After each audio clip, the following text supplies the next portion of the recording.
नमस्कार, कार्यक्रम माउन्टेन संवादमा स्वागत छ। म सचिता। हामी संवादमा विशेष गरी समसामयिक विषयमा संवाद गर्ने गर्छौं। आज विशेष गरी बीपी कोइरालाको जन्म जयन्ती परेको छ, 109औं। यो विषयमा पनि चर्चा गर्नेछौं र नेपाली कांग्रेसले आज विभिन्न ठाउँमा बीपीको स्मृतिमा कार्यक्रमको पनि आयोजना गरेको छ। आज नेपाली कांग्रेसले बीपीलाई कसरी सम्झँदैछ र उहाँका सम्झाउनुपर्ने कुराहरू, बीपीको नीति सिद्धान्त विचारलाई नेपाली कांग्रेसले कसरी लिन्छ त, यो विषयमा पनि संवाद गर्नेछौं। र यहाँहरू सबैलाई थाहा छ, निर्वाचन नजिकिँदैछ। नेपाली कांग्रेस भने निर्वाचनलाई आफ्नो पक्षमा पार्नको लागि यति बेला शीर्ष नेताहरू आफ्नो गाउँ घर जिल्ला पनि दौडिरहेका छन्। आज हामी विशेष गरी नेपाली कांग्रेसको चुनावी तयारी, रणनीति र युवाको अवसरलाई पनि विशेष जोड दिनेछौं। नेपाली कांग्रेसको 14औं महाधिवेशनमा पनि हेर्ने हो भने त्यो चुनावमा पनि 14औं महाधिवेशनले युवा पंक्तिलाई ल्याएको छ र यो जस्तो कि प्रदेश र केन्द्रको निर्वाचनमा पनि नेपाली कांग्रेसले युवाहरूलाई कतिको अवसर दिन्छ, यो विषयमा पनि संवाद गर्नेछौं। हामीसँग थुप्रै समसामयिक विषय छन्। आज इन्द्र जात्रा पनि परेको छ। सबैलाई इन्द्र जात्राको पनि शुभकामना दिनेछौं र विशेष संवादको लागि बोलाएका छौं नेपाली कांग्रेसका युवा नेता, प्रभावशाली नेता, विद्यार्थी नेता, जसले विद्यार्थी जीवन सँगसँगै अहिले केन्द्रमा प्रवेश गर्नु भएको छ र केन्द्रमा पनि उहाँले आफ्नो छुट्टै पहिचान बनाइसक्नु भएको छ। नयन सिंह महर्ज्यूलाई आजको संवादमा हामीले बोलाएका छौं। स्वागत छ यहाँलाई। धन्यवाद। अब आज बीपीको जन्म जयन्ती कसरी सम्झिनेछ नेपाली कांग्रेसले? नेपाली कांग्रेसको देश र विदेशको हाम्रो सबै तहको समितिहरू, इकाइहरू र व्यक्तिगत रूपले पनि बीपी कोइराला जो नेपालको पहिलो जननिर्वाचित प्रधानमन्त्री हुनुभयो, जसले साँच्चीकै तत्कालीन राणाको शिकन्जामा रहेको जहानिया तन्त्रलाई जरैबाट उखेल्ने प्रयत्न मात्रै गर्नु भएन, उखेल्नु पनि हो। त्यो युग पुरुष, हामीले युग पुरुष भन्छौँ बीपीलाई, त्यो युग पुरुषलाई उहाँले हिजो नेपाली कांग्रेस लगायत समाजका लागि बनाएको एउटा जो भिजन, प्रजातान्त्रिक समाजवादको भिजन छ, त्यो आज पनि त्यो बाटो आज पनि पुरा भएको छैन। यो बाटो पुरा गर्न सकौँ भन्ने अभिप्रायले हामीले बीपीलाई सम्झिने कोसिस गर्दैछौँ, सबैले सम्झिरहेका छन्। र यही अवसरमा म युग पुरुष विश्वेश्वर प्रसाद कोइरालाका प्रति हार्दिक श्रद्धाञ्जली व्यक्त गर्न चाहन्छु। उहाँले देखाएको बाटो कम्प्लिटली पुरा हुन सकेका छैन, तर हामी त्यो बाटोमा अथक अनवरत रूपमा अथकित तौरले यात्रा गरिरहेका छौँ। हामी त्यो बाटोमा पुग्छौँ। नेपाली कांग्रेसले हरेक वर्ष उहाँको बीपीको भनौँ न स्मृति सभा मनाउँछ, तर पनि यहाँले भन्नुभयो बीपीले देखाएको बाटोको हामीले अनुसरण गर्न सकेका छैनौँ, त्यो बाटोलाई हामीले समातेर समग्र नेपाली कांग्रेसले हिँड्न सकेको छैन भनेर भनिरहँदाखेरि साँच्चीकै बीपीको बाटोमा नेपाली कांग्रेस नगएको अवस्था हो कि हो? होइन, बीपीको बाटोमै छ, तर बीपीले देखाउनु भएको जो गन्तव्य थियो, गन्तव्य पुरा भएको छैन। हाम्रा विभिन्न कालखण्डमा कहिले कांग्रेसले सरकार चलाउनु पायो, कहिले पाएन, कहिले सरकार चलाउनु पाए पनि सरकारले त्यो बाटोमा कम्प्लिटली काम गर्न सकेन। त्यसकारणले बीपीले देखाएको गन्तव्य, जस्तै हामीले बारम्बार भन्छौँ, बीपीको तत्कालीन समाजवादको कुरा गर्नुहुन्छ भने एक हल गोरु हुनु र गाई दुहुनु, छाप्रो खरको हुनु, छोरा छोरी पलाउन रहरले रोगले नपाई छोन। बीपीको तत्कालीन 2007 साल अगाडिको प्रजातान्त्रिक समाजवादको मूलभूत आशय हो यो। त्यति बेलाको किसानलाई एक हल गोरु हुनुपर्ने, एउटा दुध दुने गाई हुनुपर्ने, सानै नचुइने एउटा खरको झुप्रो हुनुपर्ने, अथवा केटाकेटीले रोग नलागिकन एउटा सानो स्कुल भए पनि त्यहाँ पढ्न पाउने व्यवस्था भयो भने कम्तीमा चाहिँ प्रजातान्त्रिक त्यति बेलाको प्रजातान्त्रिक समाजवादको कुरा। जति बेला हाम्रो गोरेटो बाटो कम्प्लिट थिएन, जताजतै हैजाको महामारी हुन्थ्यो, जनता रैतीका रूपमा थिए, नागरिक हुनु पाएका थिएनन्, त्यति बेला बीपीले कल्पना गरेको प्रजातान्त्रिक समाजवादको बाटो आज कम्प्लिटली पुरा हुन सकेका छैन। आधा आधी पुरा भएको छ, तर अझै पनि गोरेटो बाटोको अभावमा घाँस काट्न गएको दाजु दिदी अहिले पनि भिडबाट मरेर ज्यान गुमाउनु पर्ने अवस्था अध्यावधिक छ। आज पनि थुप्रै ठाउँमा चाहिँ धेरै ठाउँमा एयरपोर्टहरू बने, प्लेन चले, तर अहिले पनि खच्चर हिँडाउनका लागि पनि बाटो छैन। अहिले पनि ठुल्ठुला सहरमा ठुल्ठुला विशाल अस्पतालहरू बनेका छन्, तर दूर दराजमा सिटामोलको अभावै छ। खाद्यान्नको अवस्था त्यही छ। सहरले प्राप्त गरेको सुविधा गाउँसम्म पुग्न सकेको छैन र सहरमै पनि एउटा वर्ग दोस्रो वर्गले प्रयोग गर्ने सुविधा न्यून आय भएको वर्गले प्रयोग गर्न पाउने अवस्था छैन। त्यो कम्प्लिटली त्यो गन्तव्य हामीले बिपीले देखाएको थियो त्यो बाटोमा पुग्ने प्रयत्नमा नेपाली काङ्ग्रेस लागिरहेको छ र मलाई के लाग्छ कि यसपालिको आसन्न यो चुनाव छ, चुनावपछि हुने सरकारले त्यो बाटो पहिल्याउनेछ भन्ने कुरामा हामी विश्वस्त छौँ। बिपीको व्यक्तित्वको चर्चा गरौँ, उहाँ कस्तो व्यक्ति हुनुहुन्थ्यो, तपाईँले कसरी लिनुहुन्छ, सम्झिनुहुन्छ? आज बहुआयामिक व्यक्तित्व बिपी कोइराला एउटा राजनीतिज्ञ मात्रै होइन, साहित्यकार, कथाकार। साहित्य लेख्दै गर्दाखेरि, कथा लेख्दै गर्दाखेरि, उपन्यास लेख्दै गर्दाखेरि एउटा राजनीतिक भित्रको चरम चुलीमा पुगेको व्यक्ति, जहाँ साहित्यमा आफ्नो राजनीतिक छाप पर्नै दिँदैन। निष्कलङ्क साहित्यलाई बगाउन सक्छ, निष्कलङ्क एकदम निष्कपटका साथ, बिना आग्रह पूर्वाह गरेका साथ कथा लेख्न सक्दछ, उपन्यास लेख्न सक्दछ। तर त्यही व्यक्ति फेरि फरक मोर्चामा, राजनीतिक मोर्चामा आयो भने स्पष्टसँग प्रजातन्त्रका प्रतिको, जनताका प्रतिको दृष्टिकोण अडानका साथ राखेर जुनसुकै तानाशाहसँग पनि लड्ने हिम्मत गर्दछ। अन्तर्राष्ट्रिय मञ्चमा संसार त्यति बेला सोशलिस्ट इन्टरनेसनल जो समाजवादी देशहरूको एउटा युनियन बन्दै थियो, त्यसमा उपसभापतिको पद पाएर पनि त्यहाँ पनि विश्व स्तरमा बिपी कोइरालाले नेपालको पहिचान बनाउनु भएको थियो, नेपाली काङ्ग्रेसको पहिचान बनाउनु भएको थियो। अन्तर्राष्ट्रिय सम्बन्धका सवालमा बिपी कोइरालाको त्यो सरकार 2015 सालपछिको चुनावले बनाएको सरकार सायद अन्तर्राष्ट्रिय लेभलमा त्यही सरकारले नेपालको दुईटै बहुमत सहितको बनाएको थियो, अन्तर्राष्ट्रिय सम्बन्ध स्थापित गरेको थियो। यहाँले देख्न सक्नुहुन्छ त्यति बेलासम्म सगरमाथा कसको भन्ने चाइना र नेपालका बीचको द्वन्द्व थियो। तिनै बिपी कोइराला, नेपाली काङ्ग्रेसको तत्कालीन नेपाली काङ्ग्रेसका तर्फबाट बनेका प्रधानमन्त्री बिपी कोइरालाले सगरमाथा नेपालको हो भनेर चीन सरकारसँग एग्रिमेन्ट गर्न लगाए। त्यति साहस भएको देशभित्र पनि देश बाहिर पनि। अनि कथाकार पनि त्यही व्यक्ति हुन्छ, साहित्यकार पनि त्यही छ, उपन्यासकार पनि त्यही छ, सँगसँगै कुशल राजनीतिज्ञ पनि छ। त्यसकारण यो युगमा बहुआयामिक व्यक्तित्व भएका कारणले यसलाई त्यसकारणले बिपी कोइरालालाई हामीले युग पुरुष भन्दछौँ। युग पुरुषकै रूपमा हामीले उहाँलाई सम्झिन्छौँ। त्यस्ता युग पुरुष नेपाली काङ्ग्रेसमा पछिल्लो समय हामी पाउन सक्छौँ। भन्नले के भनिरहेका छन् भने पुराना नेताहरूले अहिले पनि गुनासो गर्नुहुन्छ बिपीले देखाएको बाटो बिराएको छ यो नेतृत्वले भनेर। केही समय सन्दर्भ पनि फेरिएको छ। मैले 7 साल अगाडिको कुरा गरेँ। 7 साल अगाडिको गोरेटोको बाटोको अभाव, अहिले पिच बाटोको माग हुँदैछ सबै ठाउँमा। त्यति बेलाको खरको झुप्रोको बिपीको कल्पना अहिले कम्तीमा जस्ता लागेका पाता भएको घर अथवा एउटा चाहिँ सिमेन्टको एउटा ढलान भएको घरको कल्पना, पक्की घरको कल्पना भएको छ। अहिले मानिसहरू परिवर्तन भएको छ, सपना होइन, समयले कोल्टो फेर्यो। तत्कालीन सामाजिक बनावट, विश्वकै सामाजिक बनावट भर्खर विश्व प्रजातान्त्रिक युगमा प्रवेश गर्दै थियो। हरेक किसिमका तानाशाहहरू ढल्दै थिए, राजतन्त्रात्मक तानाशाह, सैनिकको तानाशाह, व्यक्तिगत तानाशाह, तिनीहरू ढलेर विश्व व्यवस्थामा आमूल परिवर्तन आउँदै थियो। त्यति बेला बिपीका लागि, बिपीको सोचका लागि त्यो कुरा ठिक थियो। तर अहिले धेरै कुरा परिवर्तन भए।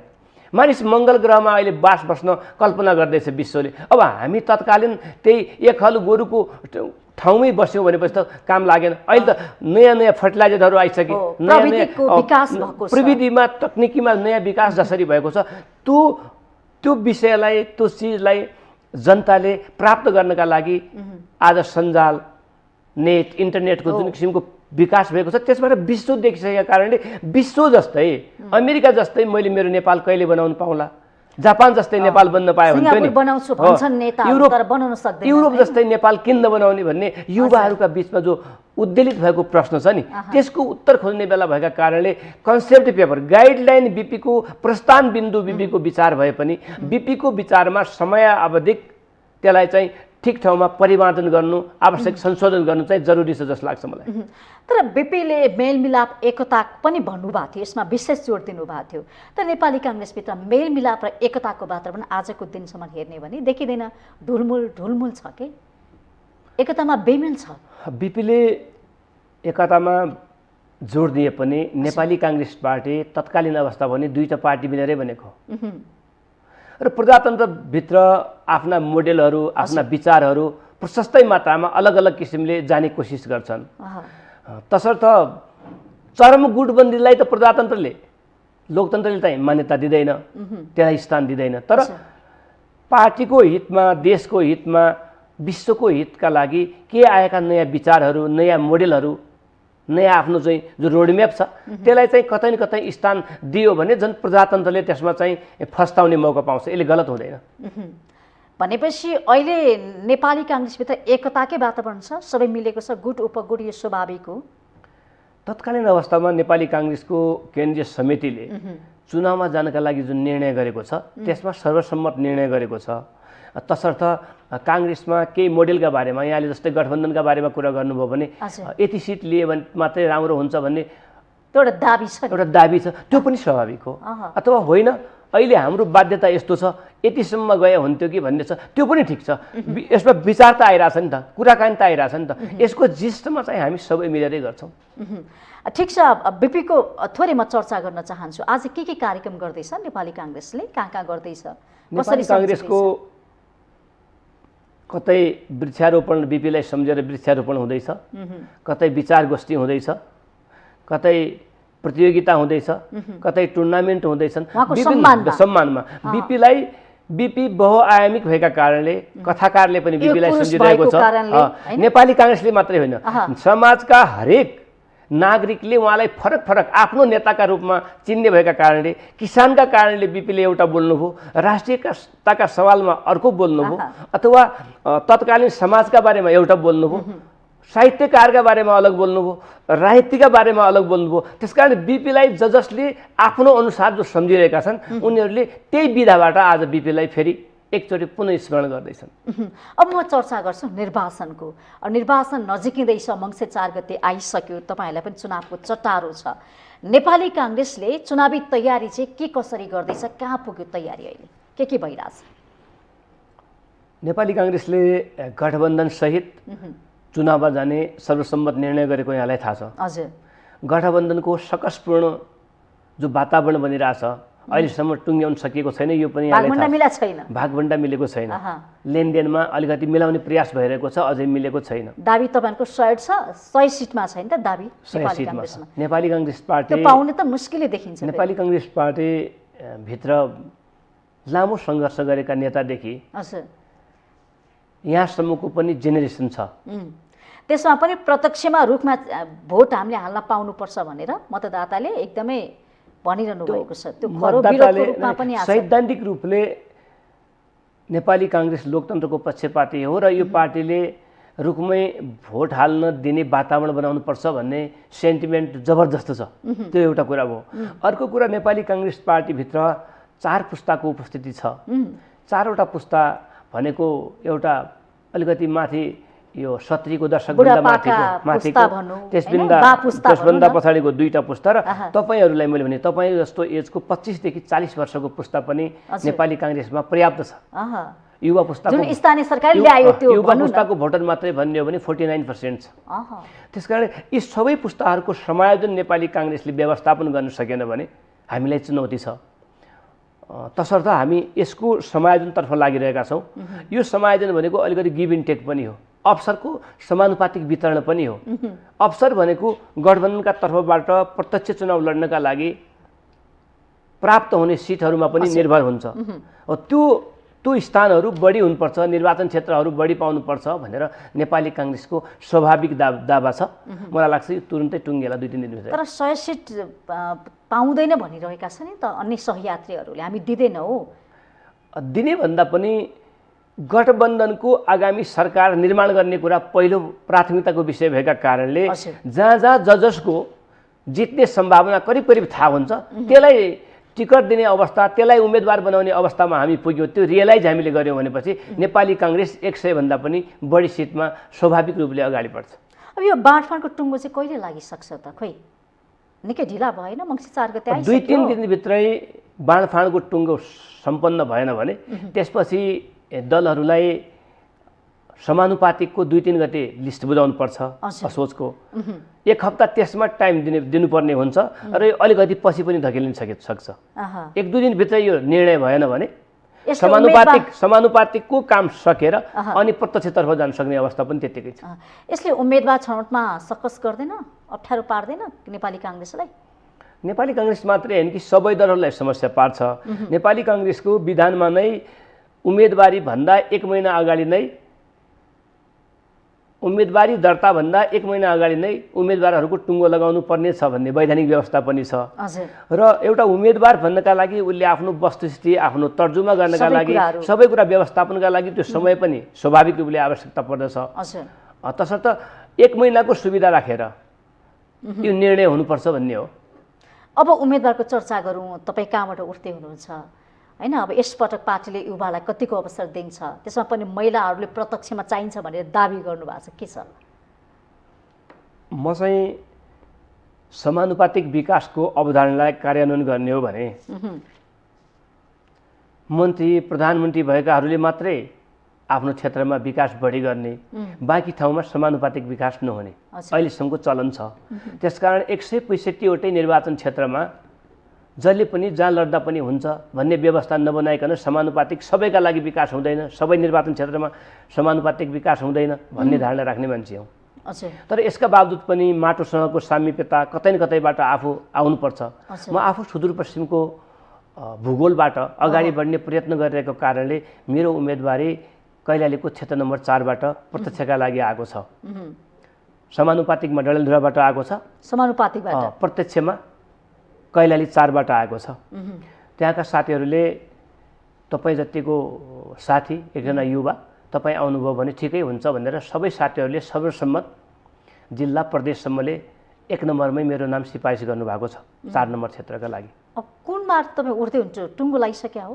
छैन, त्यहाँबाट प्रारम्भिक चरणको उम्मेदवारीको सिफारिस हाम्रो पहिले क्षेत्रीय कमिटीले गर्छ, त्यसपछि जिल्लाले, अनि त्यसपछि प्रदेशको कमिटीले गरेर केन्द्रमा आउँछ। केन्द्रमा आइसकेको छ।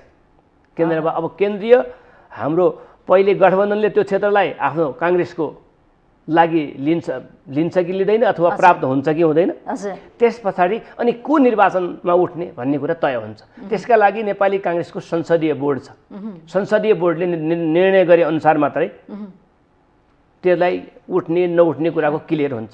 तपाईँको चाहना चाहिँ कुन क्षेत्र हो? कुन क्षेत्रमा पायो भने मैले जित्छु भन्ने एउटा आधार? स्वाभाविक रूपले कैलालीको 4 नम्बर क्षेत्रका साथीहरूले सिफारिस पनि गरेको, प्रदेशबाट केन्द्रमा पनि आइसकेका कारणले म आफै सुदूरपश्चिमको हाम्रो पहाड र तराईको दोहोरो बसाइ पनि हुने भएका कारणले मलाई केही विकासका मोडेलमा काम गर्ने इच्छा पनि छ। थुप्रै साथीहरू, थुप्रै सङ्घ संस्थाहरू, देश विदेशको विकासको मोडेल पनि केही जानकार राख्छु मैले, केही पढेको छु, केही देखेको छु। त्यसकारणले सुदूरपश्चिमको भूगोलको विकास एउटा कुरा, त्यो विकासका माध्यमले नेपालको विकासमा मैले योगदान दिन चाहन्छु। तसर्थ मैले तपाईँको उम्मेदवारी चाहिँ त्यसको लागि हो, त्यसो विकासकै लागि छ? स्वाभाविक रूपले नेपाललाई उन्नतितर्फ लैजान्छौँ, जनताको विकास गर्छौँ, अथवा भौगोलिक विकास होला, मानवीय विकास होला, त्यसको विकासको मैले अगाडि नै यहाँलाई के भने कि बिपी कोइरालाले देखाएको गन्तव्य पूर्ति नभएका कारणले मैले बारम्बार कुरा गर्ने गर्छु। स्वास्थ्य शिक्षाको कुरा, निःशुल्क स्वास्थ्य र शिक्षा मान्छेको लागि जरुरी भइसक्यो। स्वास्थ्य र शिक्षाका कारणले मानिस दुई वर्गमा विभाजित भइसक्यो। भ्रष्टाचारका जघन्य अपराधहरू पनि यसैबाट आइरहेका छन्।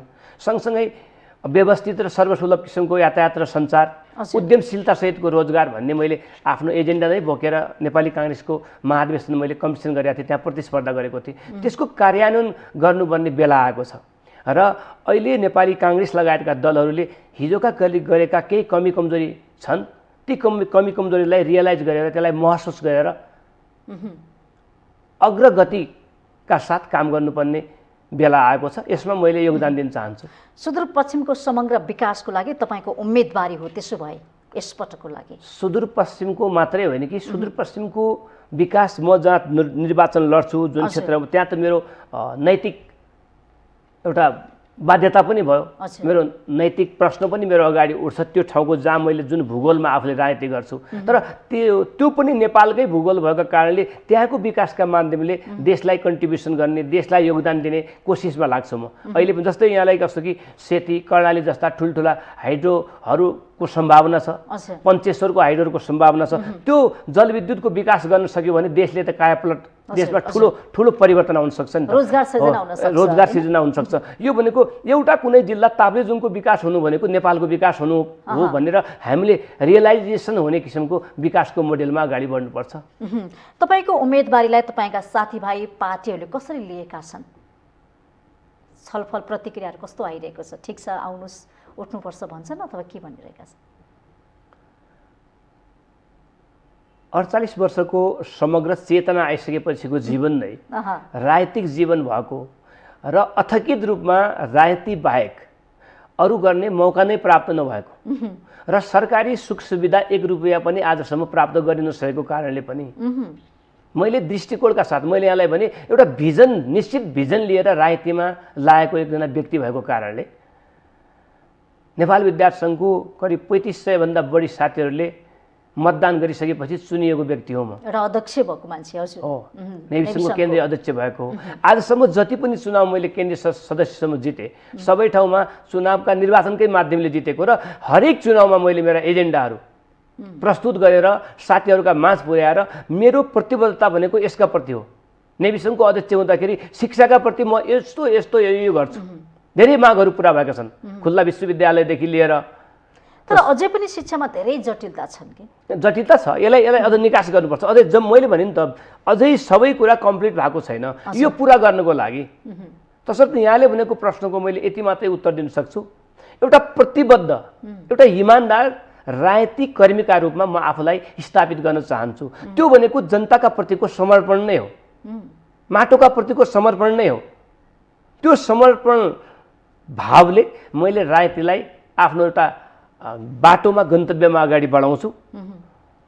त्यो देखेका, मेरो जीवनशैली देखेका, मेरो विचार सुनेका, मलाई चिन्ने सबै साथीभाइहरूको अत्यन्तै बडो ठुलो अपार स्नेह र माया छ। म काठमाडौँमा थिएँ, 4 नम्बरको साथीहरूले तपाईँ जानुपर्छ भनेर सिफारिस गरेर पठाउनु भएको छ।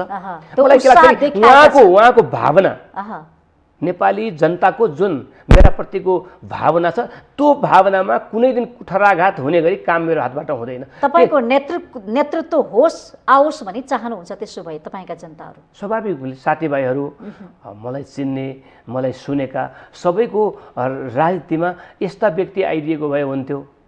यतिसम्मका व्यक्ति आयो भने क्षेत्रको पनि विकास हुन्छ, नेपालको पनि विकास हुन्छ भन्ने त एउटा दिमागमा त सजाएर बसेका छन् नि त। त्यसकारण युवाका कुराहरू आउलान्, अलिकति बुझ्ने मानिसको कुरा आउला, केही नैतिक बन्धनमा बसेको, नैतिक आचरणभन्दा बाहिर नजाने मान्छेको रूपमा आउला। अनटेस्ट पनि हो नि फेरि म नयाँ पनि हो, युवा मात्रै होइन, म नयाँ हो, नयाँ भिजनका साथ। म बिग्रेको छैन, म माथि आरोप लागेको छैन।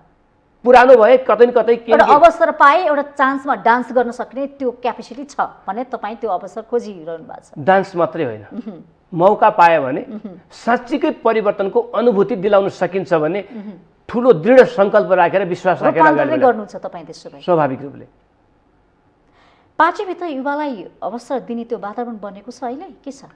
नेपाली काङ्ग्रेस पार्टीको यसपालिको सिफारिस मैले हेर्दै थिएँ। 330वटै प्रदेशको निर्वाचन क्षेत्र, 165वटो सङ्घको निर्वाचन क्षेत्रको मैले हिजो सिफारिस हेर्दै थिएँ। आधाभन्दा बढी युवा छन्। यद्यपि मेरो उमेर युवाको उमेर होइन, नेपालको कानुन संविधान अनुसार 40 वर्ष मुनिलाई नै भन्छ। तर 48 वर्ष तर युवा भनेको काङ्ग्रेसमा अहिलेसम्म चाहिँ 60 वर्षसम्मकोलाई युवा म्यासेज दिन सक्नेका रूपमा लिन्छन्। तसर्थ युवाको वातावरण हरेक कमिटीमा पनि जबरजस्त छ। हाम्रो महाधिवेशनमा पनि प्रतिनिधिको पनि सङ्ख्या त्यत्तिकै थियो र अहिले सिफारिस पनि त्यत्तिकै भएका छन् र नेपाली काङ्ग्रेस केन्द्रीय समितिमा युवाहरूको चान्चुन 2/3 पुरै त नभनौँ, त्यसको वरिपरिमै उपस्थिति छ। तर एउटा कुरा चाहिँ संवेदनशील कुरा के छ कि अब यतिका युवाहरू भएको बेलामा युवाहरूले युवाका लागि बोल्न सक्छन् कि सक्दैनन् भनेर हामीलाई देशभरका साथीहरूले हेर्न चाहिँ हेरेर सोधिरहेका छन्। जस्तो कि 14 महाधिवेशनमा युवाहरू आए, युवाको जनपङ्क्ति एउटा लहरै आयो। आइसकेपछि अब युवाले के गर्छन् त? पार्टीलाई रूपान्तरण छँदैछ, देशलाई पनि के दिन्छन् भन्ने त्यो एउटा आशा त झिनो आशा त पालेका थिए। त्यति मात्रै भएन। नेपाली कांग्रेसको अहिलेको उम्मेदवार चयन गर्ने जो समिति छ, संसदीय समिति, जसलाई संसदीय बोर्ड भन्छौँ, त्यसमा 2/3 भन्दा बढी युवाहरूको मुद्दा बोकेर गएका युवा नेताहरू हुनुहुन्छ। युवाहरूकै मुद्दा युवाले स्थान पाउनुपर्छ, युवाका लागि हुनुपर्छ भनेर सहमहामन्त्रीजीहरू 1-2 जना जम्मै युवा छन्, महामन्त्री 2 युवा छन्, उपसभापति एउटा युवा हुनुहुन्छ, प्रवक्ता पनि युवाकै वरिपरिमा हुनुहुन्छ। यतिका नेताहरू अहिले नेपाली कांग्रेसको र देशको भविष्य निर्धारण गर्ने ठाउँमा छन्। नेपाली कांग्रेसको तर्फबाट योग्य मानिसलाई उम्मेदवारी दियो भने ती योग्य मानिसहरू विजय भइसकेपछि आज बीपी कोइरालाको जन्म जयन्तीको दिन यति भन्न सकिन्छ, बीपी कोइरालाले देखाएको बाटोमा काम गर्न सक्ने किसिमको संसद बन्न सक्छ, सरकार बन्न सक्छ र त्यो सरकारले देश र कांग्रेसका लागि बीपीले भनेको जस्तै सत्प्रयास गर्न सक्छ। त्यो बेला आजको बेला हो। त्यो बेलाको निर्णय गर्ने, त्यसलाई कसले निर्णय गर्छ भन्दाखेरि उम्मेदवार छनौट गर्ने कमिटीले त्यसलाई निर्णायक रूपमा प्रस्तुत गर्न सक्छ। अब यति बेला ती साथीहरू, ती नेताहरू, ती अग्रजहरू युवाकै तर्फबाट गएका साथीहरू अब युवाका तर्फबाट युवालाई उम्मेदवार बनाउनतिर लाग्छन् अथवा कुनै एउटा वृद्ध मान्छेलाई लट्ठी टेक्दै गरेको व्यक्तिलाई गुटको आधारमा यसलाई टिकट हुनुपर्छ भन्छन्। त्यो हेर्न बाँकी छ, त्यो हेरेरै बसिरहेका छन्। म पनि त्यसै हेरेर बसिरहेको छु। यस्तो पार्टीभित्र युवा भएका, उमेर भएका युवा त आए होइन, तर परिवर्तन खोइ पनि भन्छन् कि भरोसा गरे, त्यो भरोसा अनुसार चाहिँ काम गरे कि गरेन, त्यो गतिविधि भयो कि भएन। 1 वर्ष अझै बित्या छैन, तर त्यो गुनासो फाटाफिट्टा छिटफुट होइन, व्यापक रूपमा आइसक्यो। 1 वर्ष बितेको छैन। जुन पुरानो अवस्था, जुन पहिले योभन्दा अगाडिको कमिटीले जे आरोपहरू भोग्नु पर्थ्यो, ती आरोपहरू 100% अहिलेको समितिलाई पनि छ। त्यही छ, त्यसमा केही धेरै परिवर्तन भएको छैन। तर के भन्न सकिन्छ कि स्थानीय चुनाव पनि हामीले लड्यौँ, यसको पनि तयारी गर्नुपर्ने थियो। सँगसँगै अब प्रदेश र सङ्घको चुनाव पनि आयो। त्यो कारणले पनि केही अलिकति समस्या भएको होला। अब यसले गति लिन्छ भन्ने विश्वास राख्नुको विकल्प छैन। आश भरोसा चाहिँ कहिलेसम्म गर्ने त? समय घर्किसक्यो, तोकिएको मितिसम्म नेपाली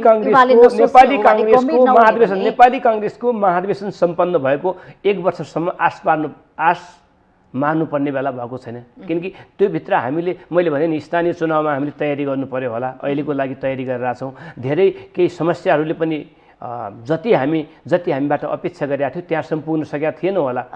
तर अब चाहिँ 1 वर्षपछि पनि फेरि यही गतिमा रह्यो। जस्तै यो भित्रको निर्णय प्रक्रिया त्यही स्थानमा रह्यो, फेरि पार्टीले गति लिन सकेन भने त्यति बेला तपाईँ र म मिलेर के भनौँला कि सबै जुन जोगी आए पनि काने चिरेको त्यो भनौँला। अब यो राम भन्ने कुरा पो आयो त। पूर्व राष्ट्रपति डाक्टर रामवरण यादवले नेपाली कांग्रेस हर बिजोकमा छ, राम भन्नुपर्ने स्थिति आयो भनेर बिहान हामीले मात्रै समाचार पढ्यौँ। के हो यो? त्यही हो, राम भन्नुपर्ने स्थितिमा पुग्यो हो नेपाली कांग्रेस? मलाई त्यस्तो लाग्दैन। अब उहाँ पार्टीको पदाधिकारी त्यत्रो लेभलमा गइसकेको व्यक्तित्व हो। त्यसपछि प्रथम राष्ट्रपति, जसलाई हामीले सम्मान गर्छौँ। पहिलो कुरा त उहाँ जतिको राष्ट्रको संस्था हो उहाँ, कुनै पार्टीको होइन। त्यसपछि उहाँ राष्ट्रपति भइसकेपछि राष्ट्रको हो नि त। राष्ट्रकै तर्फबाट उहाँले सेवा सुविधा लिइराख्नु भएको छ। राष्ट्रकै व्यक्तित्व भएको हुनाले हाम्रो पनि पुरानो नेता हो, पूर्व नेता हुनुहुन्छ।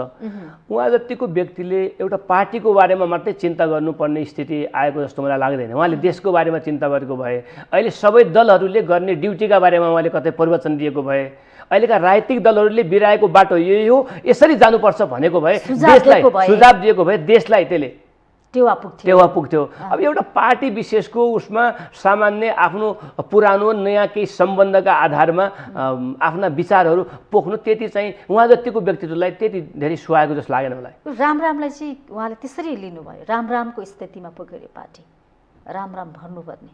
उहाँ आफै पनि रामवरण, त्यही भएर राम भन्नुभयो।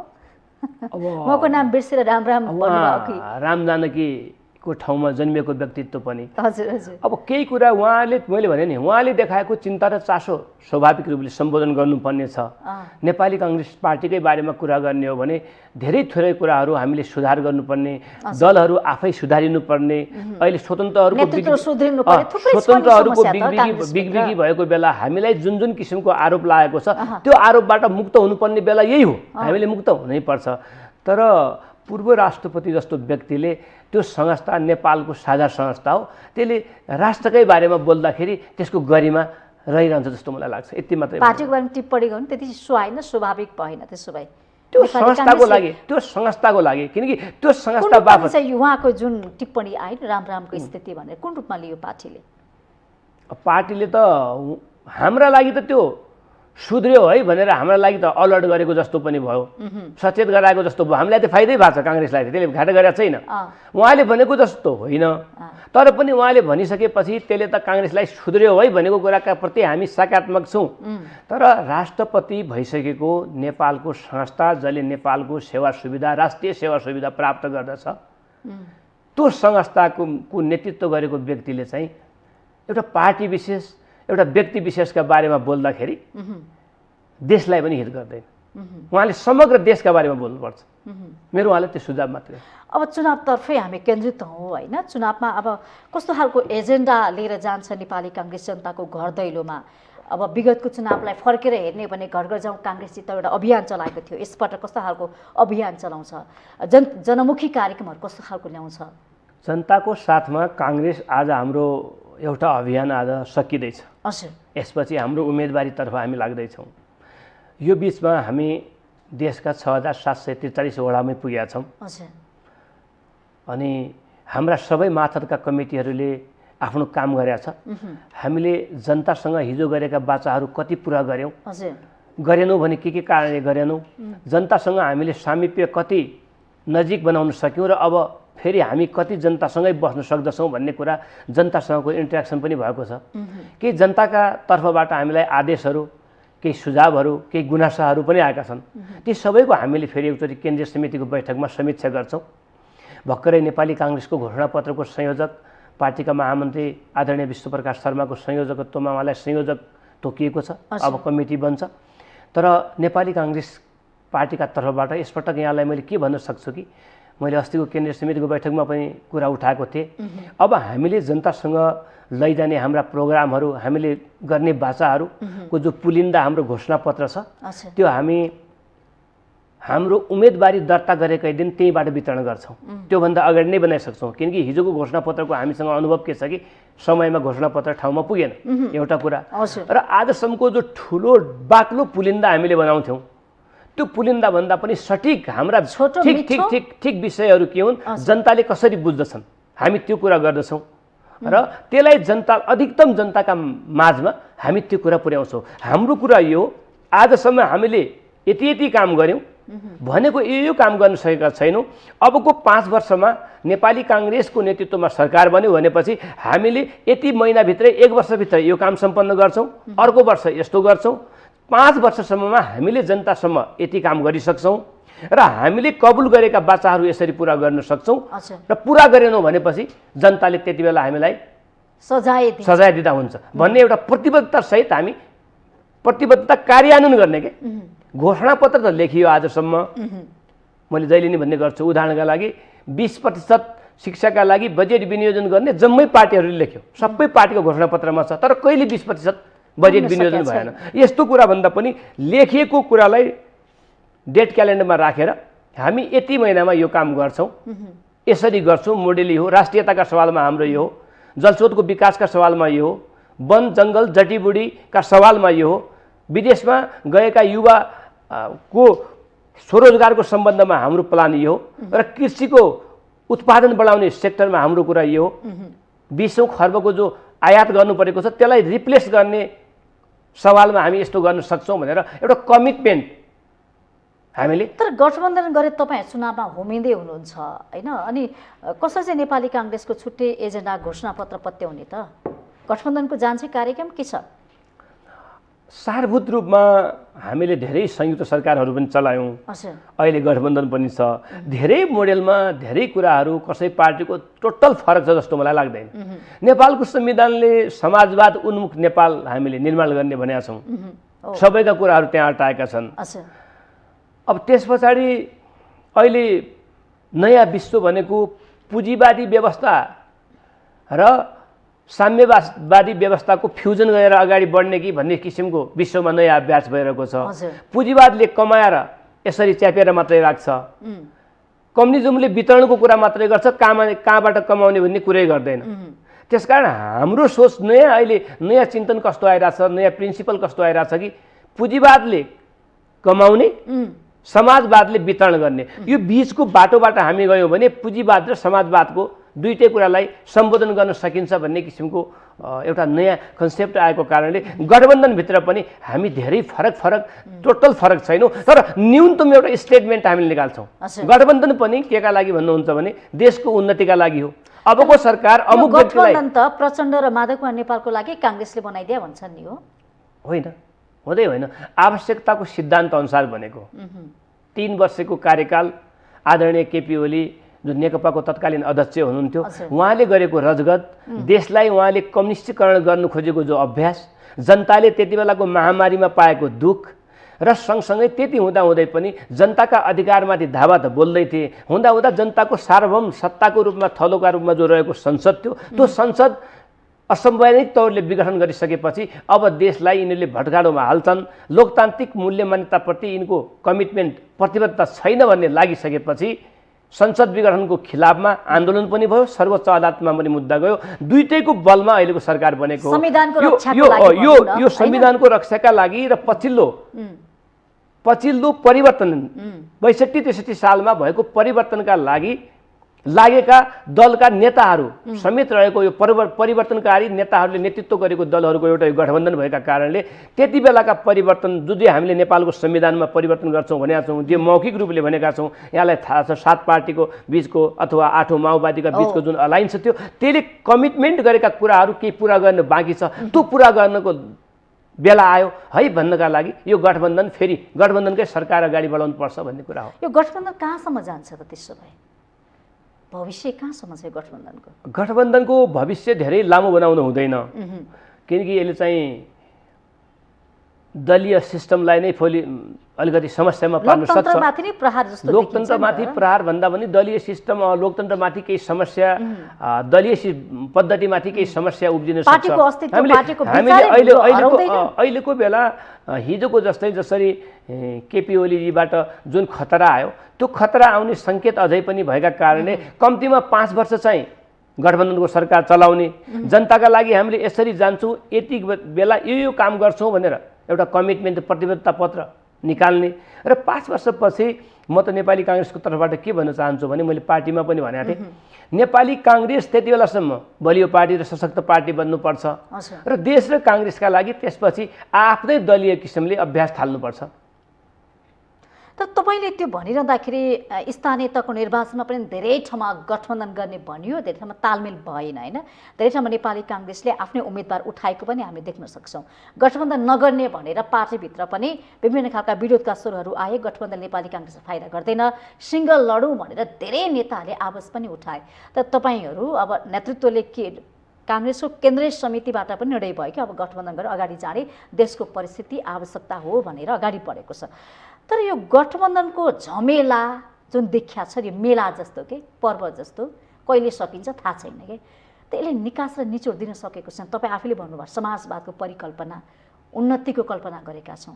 त्यो बाटोमा जानको लागि नेपाली काङ्ग्रेस एक्लै लड्न सक्दैन। अर्को फेरि प्रमुख प्रतिपक्षी दल एमाले भनेको छ एक्लै कुनै पनि पार्टी हामीसँग भिड्न नसकेर गठबन्धन गरेको हो। यो त्यसरी पनि टिप्पणी गरेछ। नेपालको इतिहासमा नेपाली काङ्ग्रेस पार्टी सत्ताका लागि चुनाव मात्रै एक्लै लडेन, परिवर्तनका लागि पनि एक्लै लड्यो।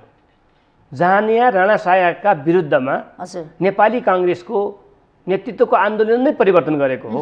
त्यसकारणले नेपाली काङ्ग्रेस त्यस पछाडिका चुनावमा जति निर्वाचन छन्, यस पालिको स्थानीय निर्वाचन बाहेक सबै चुनावमा एक्लै लडेको छ र जबरजस्त सफलता हासिल गरेको छ। तसर्थ नेपाली काङ्ग्रेससँग त्यो आँट छ, तर 62-63 को परिवर्तन यस्तो अवस्थामा भयो कि एक्लै दलले मात्रै धेरै गर्न सक्ने अवस्था रहेन। 62-63 को आन्दोलन पछाडि नेपाली काङ्ग्रेस मात्रै हो कि कुनै दलको पनि एकमना सरकार बन्ने अवस्था रहेन। र त्यस पछाडि पनि नेपालको संविधान जसरी हामीले निर्माण गरेका छौँ त्यो संवैधानिक परिस्थिति हेर्दाखेरि त एकै दलको त कहिले पनि सरकार बन्ने अवस्था नै देखिएन। हिजो पनि माओवादी र एमाले बनेर बनेको हो। तसर्थ यो अवस्था भोलि पनि हामीले गठबन्धन गरेर यदि सरकार चलाउनु पर्ने हो भने अहिलेदेखि नै किन नगर्ने भन्ने र हिजोका परिवर्तनलाई पनि संरक्षण गर्ने, तर अहिलेदेखि त्यसको गठबन्धनको सुरुवात किन नगर्ने भन्ने सवालमा मात्रै गठबन्धन अगाडि बढेको हो। तर यहाँलाई मैले एउटा कुरा के प्रश्नसँग भन्नुपर्छ भनेपछि मैले भन्नै पर्छ, म चाहिँ नेपाली काङ्ग्रेस पार्टीभित्र गठबन्धन नभए पनि हुन्छ भन्ने व्यक्ति हो। गठबन्धनले मात्रै, यो गठबन्धनको बैशाखीले मात्रै नेपाली काङ्ग्रेस बैतरणी तर्न सक्छ भन्ने कुरामा विश्वास गर्ने मान्छे म होइन। तर नेपाली काङ्ग्रेस पार्टीको केन्द्रीय समितिको निर्णय, उसको जो आदेश छ त्यसलाई मान्नुपर्छ। र हिजो केपी ओलीलाई झल्झली सम्झिँदाखेरि पनि कहीँ कतै गठबन्धन आवश्यकै हो कि भन्ने लागेको कारणले मैले गठबन्धनको पक्षमा जानुपर्छ भने।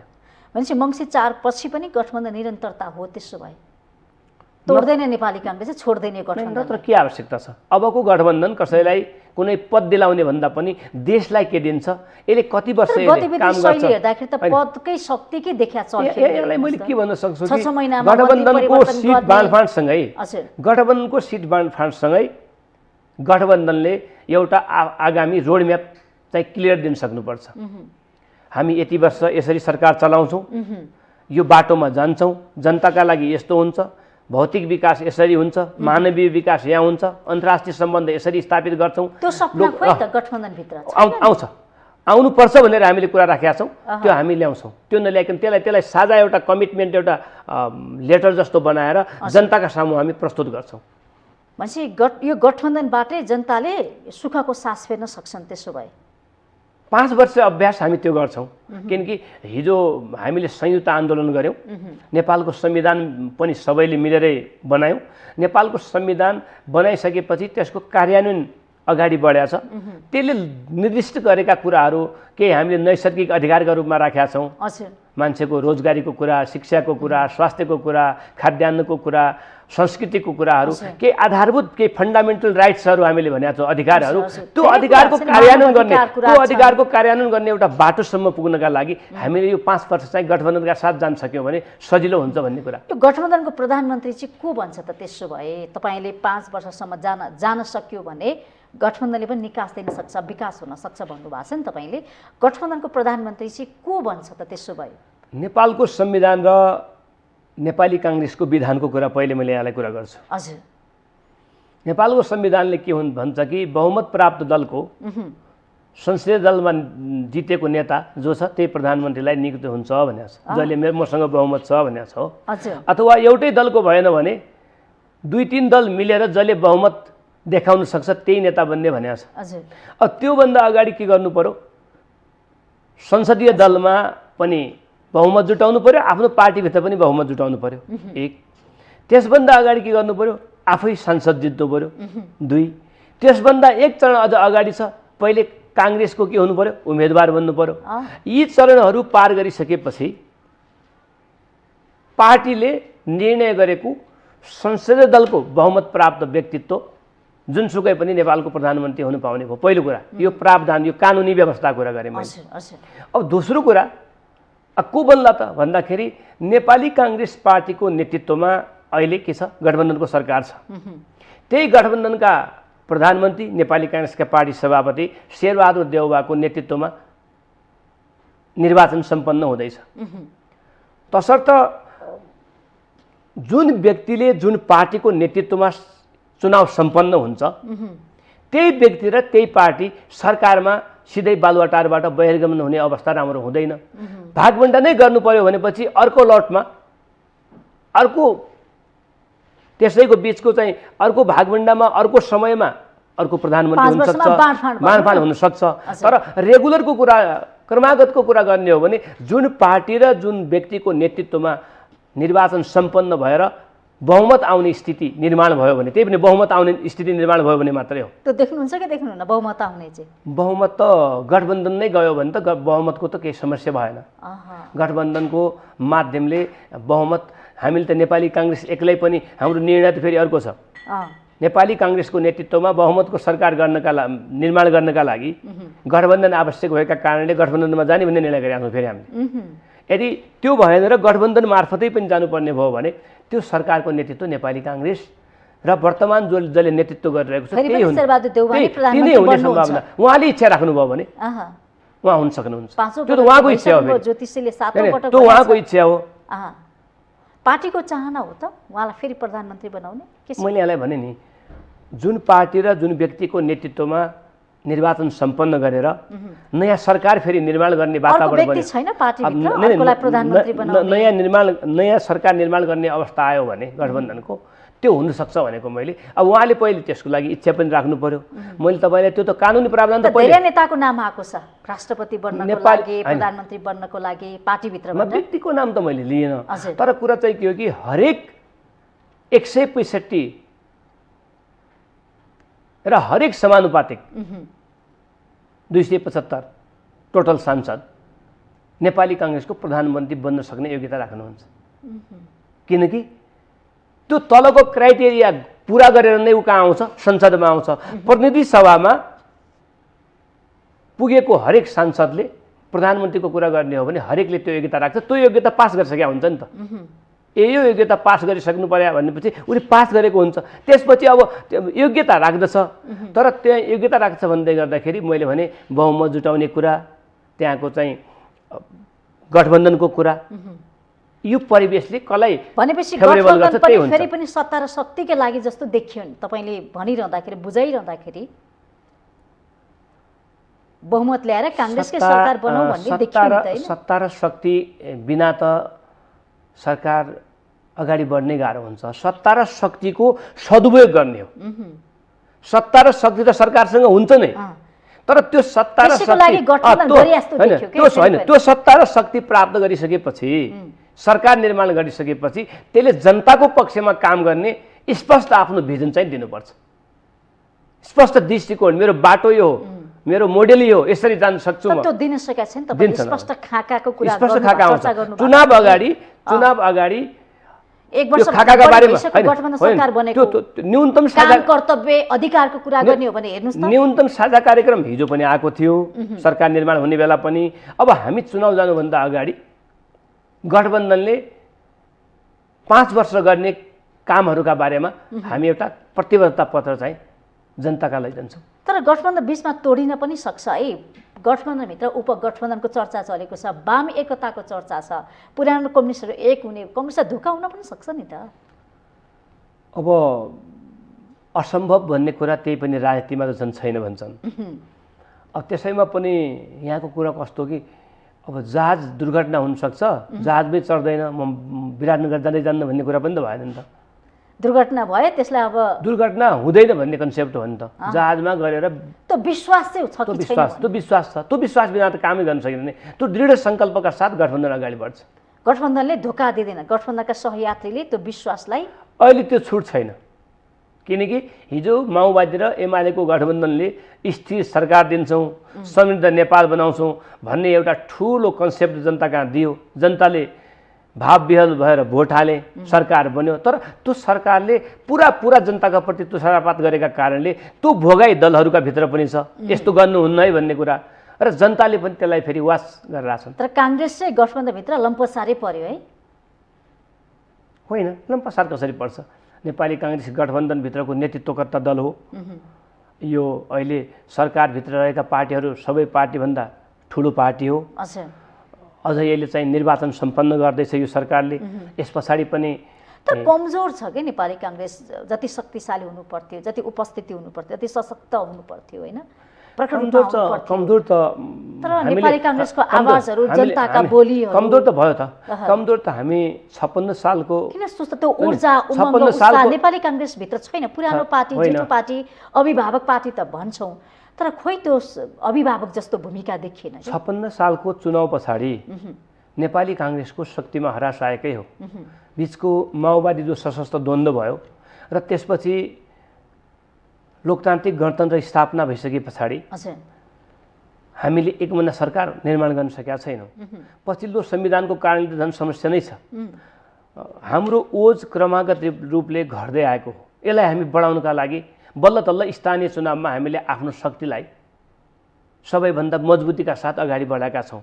यसपालि हाम्रो राय के हो कि गठबन्धनका माध्यमले नेपाली काङ्ग्रेसले जसरी स्थानीय निर्वाचनमा आफूलाई आफ्नो ओज आफ्नो क्षमता आफ्नो शक्ति बढायो, त्यसै गरी हामी यसबाट शक्ति बढाउनुपर्छ र 5 वर्षपछि नेपाली काङ्ग्रेस एक्लै चुनाव लडेर सरकार निर्माण गर्ने पार्टीका रूपमा अगाडि बढ्नुपर्छ। त्यो एक्सरसाइजमा चाहिँ नेपाली काङ्ग्रेस जानुपर्छ, त्यही बाटोमा जाने त्यो लाइनमा छ त्यसो भए। किनकि नत्र त कस्तो कि यिनै नेताहरू थिए 23 सिटमा पनि त हामी झरेकै हो नि त। क्रमागत हिसाबले 56 सालदेखि क्रमागत हिसाबले हाम्रो डिक्लाइनिङ तल गइरहेको थियो। पछि पर्दै अहिले मात्रै हो कि हिजोदेखि नै यसको ओज कमजोर हुँदै गएको थियो। अब हामीले बढाउने क्रम स्थानीय निर्वाचनबाट सुरुवात। यसको लागि युवाहरूले चाहिँ अब भिडियो थाप्नु पर्यो हैन?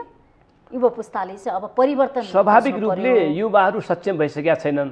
साँच्चीकै युवा पनि सक्षम भइसके। मैले यहाँलाई भने नि 25 देखि 40 वर्षको जसले सांसद बनेर संसदमा आउने कल्पना गरिरहेको छ त्यो समेत तयार भइसकेको अवस्थामा नेपाली काङ्ग्रेसलाई युवा मैत्री पार्टी, महिला मैत्री पार्टी, महिलाहरूले पनि प्रत्यक्ष निर्वाचन लड्ने कुरा गरेका छन्। मैले तपाईसँग एउटा कुरा के भन्न सक्छु कि नेपाली काङ्ग्रेसभित्र पछिल्लो पटक महिलाहरू चुनाव लड्नका लागि आए, उनीहरू तयार भयो भने प्राय महिलालाई टिकट दिनका लागि नेपाली काङ्ग्रेस पार्टी तयार छ।